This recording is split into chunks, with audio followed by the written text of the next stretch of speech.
Dan untuk makluman semua, JPDP ini merupakan agensi ke-19 di bawah KPKK yang ditubuhkan pada 16 Mei 2011 selepas Parlimen meluluskan rang undang-undang, dan juga ia baru dirasmikan oleh Yang Berhormat DSU kita, Dato' Rais Yatim, pada tanggal 9 Februari 2012. Dua insan tetamu yang saya bawakan khas untuk anda untuk bercerita lebih lanjut mengenai JPDP ini. Di sebelah kiri saya yang bersama Cik Azmi Harun, Timbalan Ketua Setiausaha Bagi Komunikasi, Kementerian Penerangan Komunikasi dan Kebudayaan, dan juga yang bersama Cik Abu Hassan Ismail, Ketua Pengarah Jabatan Perlindungan Data Pribadi. Assalamualaikum.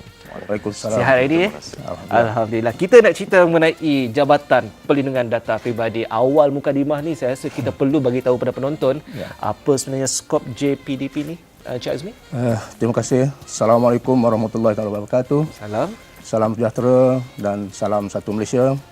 Terlebih dahulu saya ingin merakamkan jutaan terima kasih kepada PRTM kerana menjemput kami ke forum pada pagi ini.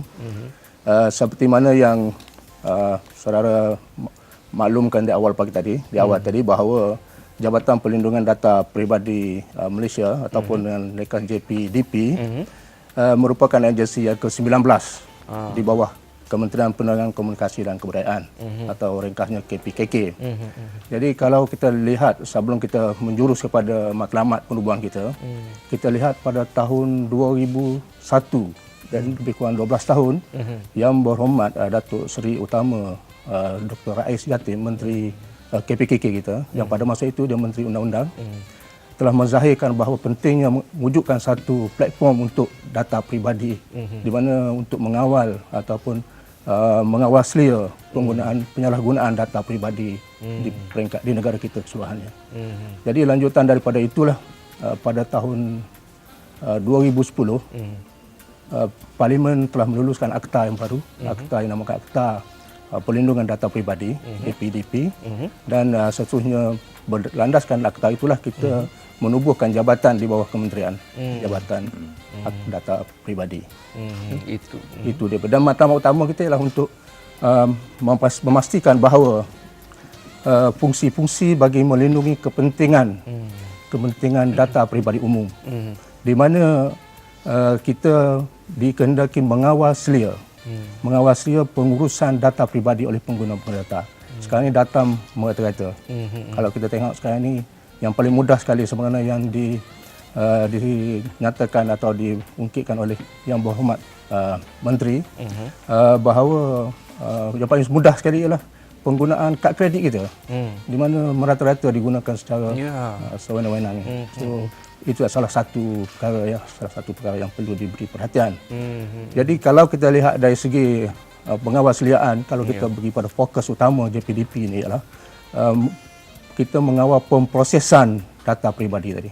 Pemprosesan dalam arti kata supaya ianya diguna dengan cara yang penuh berintegriti, serta selamat dan tidak disalahgunakan. Itu kita jabatan ini berfungsi untuk memastikan perkara itu. Jadi saya rasa dekat sini dengan langkah yang diambil ini yang akan membantu kita lagi, Nadia rakyat Malaysia ini, supaya hak kita lebih dijaga. Lebih dijaga. Tugas berat. Selaku Ketua Pengarah Jabatan Perlindungan Data Peribadi.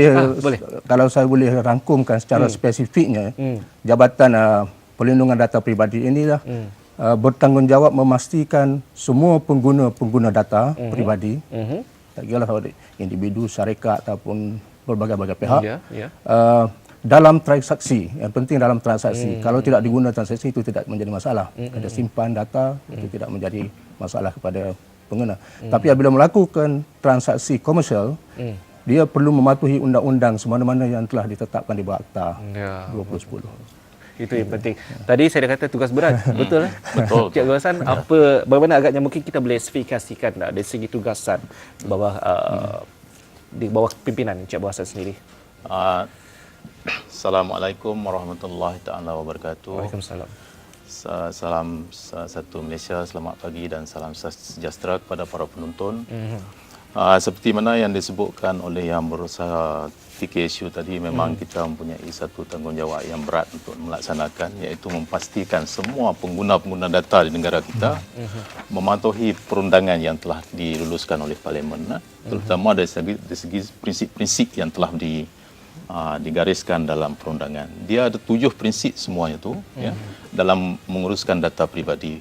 So antara prinsip-prinsip tersebut termasuklah prinsip persetujuan. Makna kata sebarang data yang nak diproses mestilah mendapat persetujuan pengguna-pengguna. Itu hak pengguna yang kita akan jamin. Yang kedua ialah prinsip penzahiran ataupun disebut dalam bahasa Inggerisnya disclosure. Pengguna-pengguna data ataupun syarikat-syarikat yang memungut data dan memproses data ini tak boleh sewenang-wenangnya mendedahkan data kepada mana-mana pihak tanpa persetujuan pengguna. Itu dipanggil prinsip penzahiran. Yang ketiga ialah prinsip yang disebut sebagai prinsip keselamatan. Mereka mestilah mempunyai satu sistem kalau sekiranya maklumat itu dalam bentuk elektronik supaya maklumat itu tidak dapat diakses oleh sebarang orang lain tanpa kebenaran. Itu prinsip keselamatan. Dan ada lagi 4 lagi prinsip. Kalau saya nak sebutkan semua mungkin terlalu panjang sikit. Mungkin pada masa ini saya ingat ada baiknya kalau saya menerangkan apa yang dimaksudkan dengan data pribadi dulu. Ya. Sebenarnya perkataan data ni adalah perkataan yang berasal daripada teknologi ICT. Maknanya begitu luas. Tetapi mengikut akta ini dikatakan data pribadi ialah sebarang maklumat berkenaan dengan transaksi komersial. Maklumat itu mesti ada hubungan dengan transaksi komersial yang direkodkan ataupun disimpan dan boleh diakses ataupun boleh dicapai melalui sistem elektronik ataupun melalui sistem fail. Itu takrif dia sebenar. Data pribadi itu maksud biodata pribadi Sebarang kita data, semua. dia sebut itu sebarang data. Sebarang data tapi syaratnya mestilah digunakan untuk tujuan transaksi komersial. Itu dah jadi data pribadi.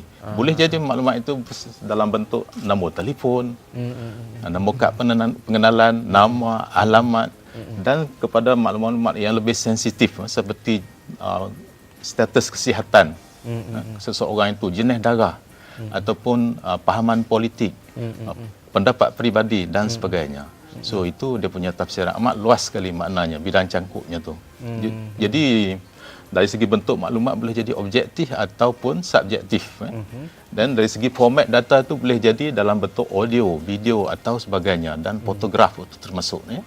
Pasal gambar kita ataupun fotograf ni boleh memberikan berbagai-bagai pengenalan dari segi umur kita, dari segi macam bangsa kita dan sebagainya. So itu maksud data pribadi yang ditakrifkan dalam akta. Jadi maknanya cukup luas dan senarai ini kita boleh tambah dari semasa ke semasa mengikut keperluan. Sekarang ini ber-7.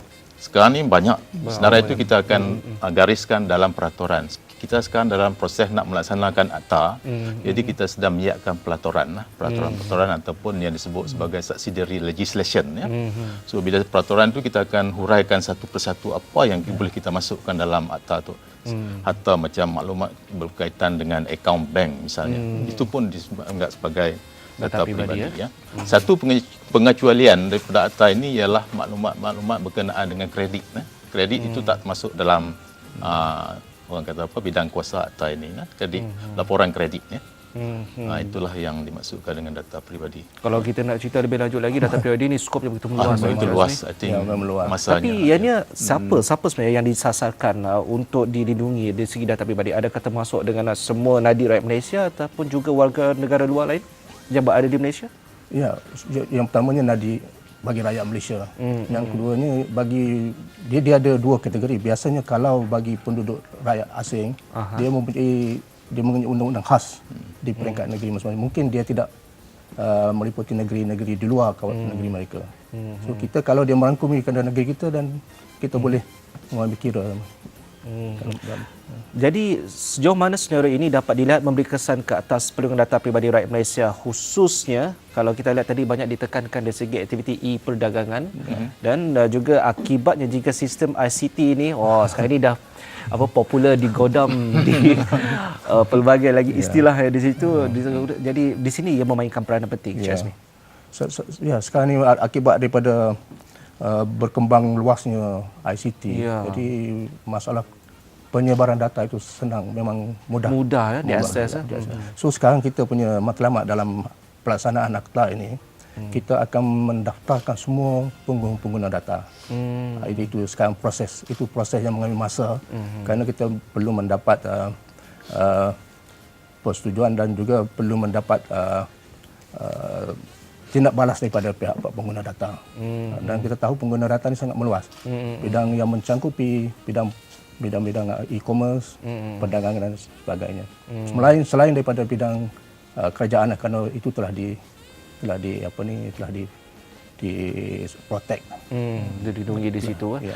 Cik Abdul Hassan, kalau mungkin kita boleh spesifikkan bagaimana agaknya, adakah mereka perlu untuk datang kepada pihak Cik Hassan sendiri untuk mendaftar untuk lindungan data pribadi ini, ataupun bagaimana sebenarnya pelaksanaan dari pelaksanaannya nanti? Bila Yang Berhormat Menteri buat pengumuman mengenai tarikh pelaksanaan nanti, kita akan war-warkan kepada semua pengguna-pengguna data melalui peruntukan undang-undang bahawasanya mereka diperlukan mendaftar dengan kita. Ya. So kita proses pendaftaran ini akan mengikut proses-proses yang telah dilunaskan dalam undang-undang. Ya. So orang ramai yang mengumpul data, termasuk individu, syarikat-syarikat atau apa juga tubuhan dikehendaki berdaftar dengan kita. Bila berdaftar, apa maksudnya di sini? Mereka diperkehendaki mematuhi peraturan yang telah ditetapkan. Itu prinsip-prinsip ataupun prinsip-prinsip yang saya sebutkan tadi. Ya. So kalau mereka melanggar prinsip itu, mereka akan dikenakan denda. Dan kalau sekiranya seorang itu memproses data tanpa mendapat kelulusan ataupun mendapat mendaftar dengan kita, dendanya sampai 500,000 atau 3 tahun penjara. Itu berat tu. Begitu juga kalau seseorang pengguna data atau memproses data, kemudian pendaftarannya dibatalkan, dia meneruskan kerja memproses data, itu akan dikenakan denda sampai 300,000. Berat tu. Begitulah seriusnya benda ni yang kita akan beri supaya pengguna-pengguna diberi perlindungan yang sepenuhnya. Ya? Jadi selepas ini ianya akan berbentuk wajib ataupun terbuka pada sesiapa? Wajib situ. pada pengguna-pengguna data mengikut definisi lah kalau data tu ya. Ada dimaklumkan tadi mengenai JPDP akan melantik pegawai untuk menjalankan penguatkuasaan bagi memastikan akta ini dipatuhi. Mungkin apa huraian daripada Cik Azmi? Yang tu bila kita melaksanakan data, menguatkuasakan data, berarti kita perlu pada penguatkuasaan. Jadi pegawai-pegawai lantik itu kita lebih menjuruskan pada penguatkuasaan. Di mana dalam segi penguatkuasaan, selain daripada pegawai dilantik, kita akan beri latihan khusus. Selain daripada itu, kita juga perlu kerjasama daripada penguatkuasaan yang telah ada di Malaysia pada masa inilah, pihak-pihak PDRM, custom dan sebagainya. So kerana kita tahu dalam konteks ini, kita kalau di jabatan sendiri, kita ada beberapa bahagian. Bahagian penguatkuasaan, bahagian undang-undang sendiri, dan juga bahagian pendaftaran. Jadi ini mencakupi dalam jabatan yang kita wujudkan hari ini. Soalan terakhir, berapa lama data itu akan disimpan? Dia ada satu prinsip dipanggil prinsip retention ataupun prinsip penyimpanan. Jadi kita tak sebutkan kepada tempoh masa itu, tetapi tertakluk pada tujuan data itu dikumpul. Atas persetujuan itu nanti. Baik, kalau untuk mereka yang ingin mendapatkan butiran lebih lanjut, bagaimana Cik Azmi? Boleh hubungi Jabatan Data Pribadi. Terus saja Jabatan Data Pribadi. Dan boleh untuk buat masa sekarang, mereka boleh mendapat maklumat apa mengenai apa dia data pribadi dan sebagainya. Kerana penguatkuasaan kita akan laksanakan apabila persiapan kita, terutama dari segi menentukan peraturan-peraturan di kemas kini, dan kita jangka pada akhir tahun inilah. Dan kita seboleh-bolehnya bulan Jun atau Julai ini kita boleh mula operasi kita untuk penguatkuasaan. Pelaksanaan di situ. Jadi dalam kata lain, pelaksanaan akta pribadi ini adalah merupakan perjuangan kita lah, perjuangan kementerian dan juga kerajaan dalam usaha memerangi jenayah pencerobohan hak-hak pribadi. Betul. Hak pribadi yang semakin berluas setiap ini, terutamanya melalui internet itu. Talian. Betul. Ini merupakan satu langkah yang cukup baik. Terima kasih pada pihak kementerian dan juga kerajaan kerana memberi kita perlindungan melihat kepada keluasan begitu hebatnya, pantasnya kuasa ICT sekarang ini. Terima kasih Cik Azmi Harun. Dan juga terima kasih Encik Abdul Hassan Ismail. Terima kasih. Dan juga selepas ini anda boleh rujuk di laman sesawang KPKK sendiri ataupun terus ke Jabatan Perlindungan Data Pribadi JPDP untuk mendapatkan butiran lebih lanjut berkisahkan berdasarkan pada perkara ini. Baik, kita saksikan terlebih dahulu satu bingkisan produk-produk amba kenangan dan selepas itu kita akan bersama Isha dari Negeri Sembilan. Yang ke mana?